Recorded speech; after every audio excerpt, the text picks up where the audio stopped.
Hello Year 9, this video is going to be to help with task 571, which is about the volume of prisms, and it's the second task on the volume of prisms because the first one was a bit more straightforward, this one is a bit more complicated. So I'm just going to start really quickly with what a prism is. Now a prism is a 3D shape that has a constant cross section. So that means if I cut it straight down, you would see the same shape throughout. So you'd see this rectangle wherever we cut that shape. You'd see that triangle going all the way through that one and this trapezium going all the way through that one. Okay, so that's really important, as you can recognize what a prism is. And to work out the volume, so the space inside this shape, you need to do the area of the cross section multiplied by the length, so how far it goes back, and that gives you the volume. Okay, that's really important. So for this one, you'd work out the area of this rectangle at the front, and then you'd times it by how far it went back. For this one, you'd work out the area of this triangle at the front, and you'd multiply that by how far that goes back. For this one, you'd work out the area of this trapezium at the front, and you'd multiply it by the length going back. Okay, that is essentially what you are doing. So the really important thing is calculate the area of that cross section, of that constant cross section, and then multiply it by how far it goes back. So I'm going to do a couple of examples of this, but once you've using that formula, you should realize that it's really not too complicated. So I'm going to rewrite my formula just at the top here. So we've got the volume of a prism, because there are things that have different ones, but I'm just saying volume there for now. We're going to have the area of the cross section multiplied by the length it goes back. Okay, really, really important. So I'm going to make a start. I am going to start with an example that looks like this. Now, this is going to get a little bit messy probably, but I will try my best to make sure it's done nicely. So I'm going to be working out the volume of all the shapes I draw. So this is the first shape. I'm going to try and do it neatly. If you want to draw out as well, that's absolutely fine. And I'm just taking these examples from Hegarty Maths, so then you're kind of getting an idea with the kinds of questions you're going to come up against. You'll probably have different numbers though.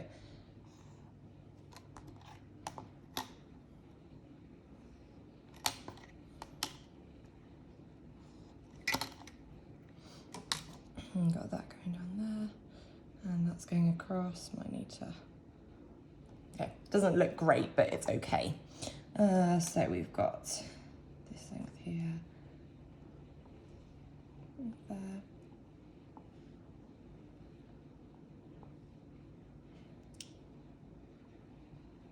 These are all the lengths that I'm being given. I'm just going to write in. So we've got. This is 20 centimetres, this is 25 centimetres, this does not look like it's important. We have 15, 6 centimetres, 13 centimetres, and 12 centimetres. So I've got to work out the area of this trapezium and then times it by how far it goes back. Now I can see the length really easily, that's 25, that's how far it goes back. But I've got to work out the area of that trapezium. Now, for that, we need the formula for the area of a trapezium, which we know is half the sum of the parallel sides, and then times the height between them. So half is fine. The parallel sides are this side and this side in that trapezium. So that one's 20, and that one there is the same as that, so it's 6. So you've got 20 plus 6. And our height is the height between those two parallel sides. Remember, it's the perpendicular height. It is at right angles to the sides we have. So that's 12. I'm just really going to do this very quickly on my calculator. So I've got half times 20 plus 6 and then times by 12. And altogether that is 156. That would be centimetres squared because that's just the area. And then got to times it by the length going back because that's the area of the cross section. So I'm going to end up doing 156 times by 25 because area of cross section times by the length. Again, I'm just going to whip out my calculator, which is 3,900 centimetres cubed because it is a volume. Okay, so that is my first example. You're just working out the area of the cross section and you times it by you times it by how far it goes back. I'm going to try another one now, a little bit different.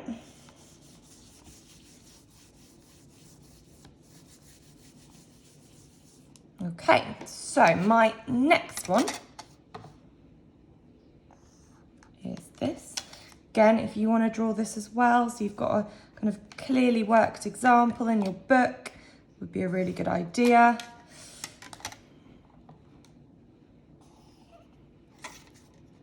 This is not very accurate.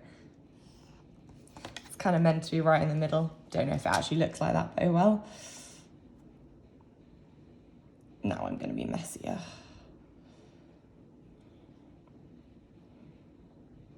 There-ish. Imagine they're all straight lines. Okay, so we've got some lengths. We have this length down here is 15 centimetres. This one's 14. This is 11. That bit there is also 11. So that length and that length are the same. And then we've also got that this length here is 19. So again, I've got to work out the area of the cross section and times it by how far it goes back. So this is the cross section and this is how far it goes back. It goes back, that cross section, if you go back, it goes back 14 centimetres. So my length, if I just put that in straight away, is 14 centimetres. I need to now work out the area of that cross section.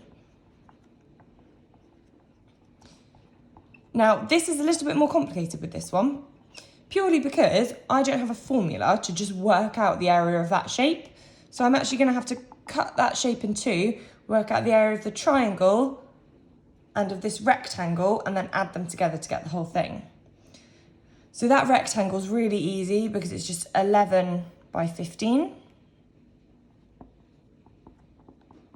Again, I'm just going to do all of this on my calculator. So 11 times 15 is 165 centimetres squared. And then my triangle up here. So remember, for a triangle, we want half the base times height, or base times height divided by 2. Remember, you have to have the perpendicular height. So it has to be at right angles to your base. So my base is this length here, which again is just 15 because they're the same. This is the height. Now, if this whole thing is 19 and this bit here is 11, then that bit here is just going to be 8. And I'm going to divide that by 2.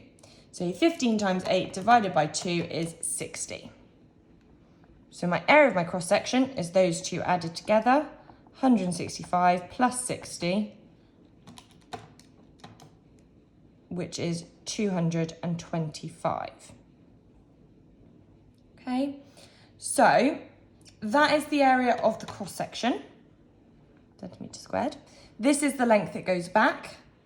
So if I multiply those two things together, 225 times by 14, I get 3,150 centimetres cubed. And that is how to work out the volume of that shape. So really, really key, identify what the cross section is, work out the area of that, and then times it by the length it goes back. If you do that every time, you can't go wrong. Remember, any questions, put a comment on Show My Homework or on Hegarty Maths, and me or whoever your teacher is will get back to you with that. Okay, good luck, girls.